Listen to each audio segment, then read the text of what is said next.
Hello everyone, welcome back to the special study room. तो आज हम करेंगे आनंदम 3 का संस्कृत व्याकरणम का चैप्टर नंबर 5। तो चैप्टर का नाम है धातु रूपानी। इसका हम एक्सरसाइज पार्ट करते हैं। तो इसमें क्या है कि शुद्ध धातु रूप चुनकर वाक्यों को पूरा कीजिए। ठीक है, तो ये फर्स्ट है हमारा क्वेश्चन, त्वम भोजन डैश। तो देखो, त्वम के साथ क्या ती आता है? ती मतलब अगर आप किसी भी लकार में जाओ, मतलब आप यहाँ पर बेसिकली लट लकार में जाओ तो क्या ती आता है? नहीं आता। अमी हम के साथ आता है, ती स के साथ आता है, तो के साथ आता है, तो त्वम के साथ सी आता है। ठीक है, तो त्वम पच सी। नेक्स्ट है अहम भोजन खादामी। ऑब्वियस है, ती भी नहीं आता, तो भी नहीं आता, सी भी नहीं आता, तो खादामी। ठीक है, तो गुरु सेविष्यते। तो ये क्या है? ये लुट लकार है। देखो मैंने इसमें लिखा भी है साइड, ये देखो। तो ये क्या है? ये लिट लकार है, तो सेविष्यते। वयम सत्यम वदेम, हमें सच बोलना चाहिए। दिस इज विधि लिंग लकार। ओके, नेक्स्ट है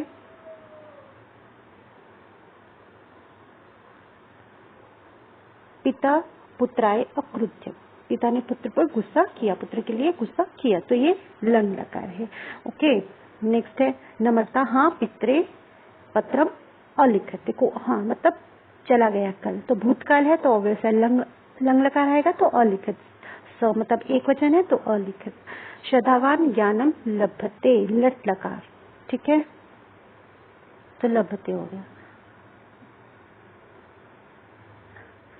सेविका सेवका स्वामी सेवंते। देखो ये क्या है? बहुवचन है और ये लट लकार है, सेव धातु का अंत्य आ गया। ओके, नेक्स्ट है उचित धातु रूपों से पूरा कीजिए। उन्होंने धातु रूप आपको बेसिकली दिए हुए हैं, आपने सिर्फ उनके साथ उसको देख के करना है।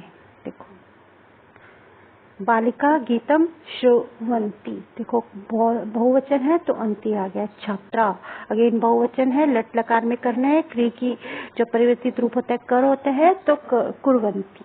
वयम अगेन पठाम, लंग लकार है तो अपठाम। स एक वचन, लंग लकार, गम का परिवर्तित रूप गच्छ अगच्छत। त्वम चलचित्रम अपश्य। देखा लंग लकार है ना, तो दृश्य का परिवर्तित रूप पश्य होता है।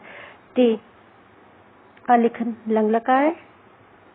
यूयम लंग लकार है, अगेन गम का परिवर्तित रूप गच्छ होता है अगच्छत। नेक्स्ट ता बालिका अनृत्य। ठीक है, क्योंकि ता क्या होता है? साते ता बहुवचन, नृत्य का परिवर्तित रूप नृत्य तो अनृत्य। ओके, उचित पद उनके रेखांकित पदों के आधार पर उचित लकार लिखे। तो देखिए अस का आसित, ठीक है, लंग लकार होता है। अपश्य दृश्य, दृश्य पश्य लंग लकार। अपश्य लभते लब धातु लट लकार। गमिष्यामि गम धातु गच्छ लकार। देखो मैंने यहाँ लिखे भी हैं सारे। ओके, अधावन अ लगा है, धाव धातु है और लंग लकार हो गया ना, ये भी अगेन पश्यत, दृश्य पश्य पश्यत। ठीक है, ये लिखा है मैंने इधर। त्वम सब कार्य गुरु लोट लकार, गुरु क्री धातु कर परिवर्तित रूप है उसका। वश्यम वस धातु है, विधि लिंग लकार है। ओके, ये भी हो गया। अब है लंग लकार में परिवर्तित करना है। देखो इसमें देके बताया कि प्रश्न पृच्छति, पृच्छति का अपृच्छित धातु रूप ही परिवर्तित होता है। धातु रूप पृच्छति है तो इसका अपृच्छित बन गया।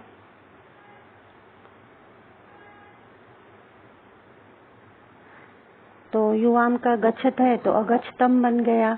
खाद सी है, सी होता है तो इसमें सिर्फ विसर्ग होती है और के साथ वदत का अवदत बन गया। अखादम का अखादामी का अखादम बन गया। गच्छावा का अगच्छाव बन गया। असमरामहा का असमराम बन गया। पट्ट का पट्टाम बन गया। सेम है युवाम के, जैसे त्वम के साथ सिर्फ विसर्ग होती है तो यहाँ से सी हटा के त्वम के साथ क्या आता है वो लगा दिया। धातु रूप आपको दी हुई है, इसमें कोई प्रॉब्लम नहीं है। नेक्स्ट है लोट लकार में परिवर्तित करना। दिए गए वाक्यों को पूरा वाक्य लिखना है, लेकिन मैंने सिर्फ अंडरलाइन में जिन धातु रूप है उनको परिवर्तित करके लिख दिया। बाकी आप पूरा लिख दीजिए। जैसे सपुस्तकम पढ़ती, सपुस्तकम पठतु। तो विद्यालयम गच्छत, तो विद्यालयम गच्छताम। पृच्छन्ति का ते प्रश्नम पृच्छन्ति, ते प्रश्नम पृच्छन्तु। त्वम कथाम अकर्ण्यसि, त्वम कथाम अकर्ण। अहम पितरम नमामि, अहम पितरम नमामि। वयम दुर्गुणान त्यज्याम, वयम दुर्गुणान त्यज्याम। ठीक है। अब ये क्या है कि लिट लकार में परिवर्तित कीजिए। अगेन वही किया मैंने कि जो धातु रूप है उनको बदल दिया, जैसे कुर्यात का करिष्यत, भक्ष्याम का भक्षियाम, नमामः का नस्यामः, भक्ति का भविष्यति, ओके,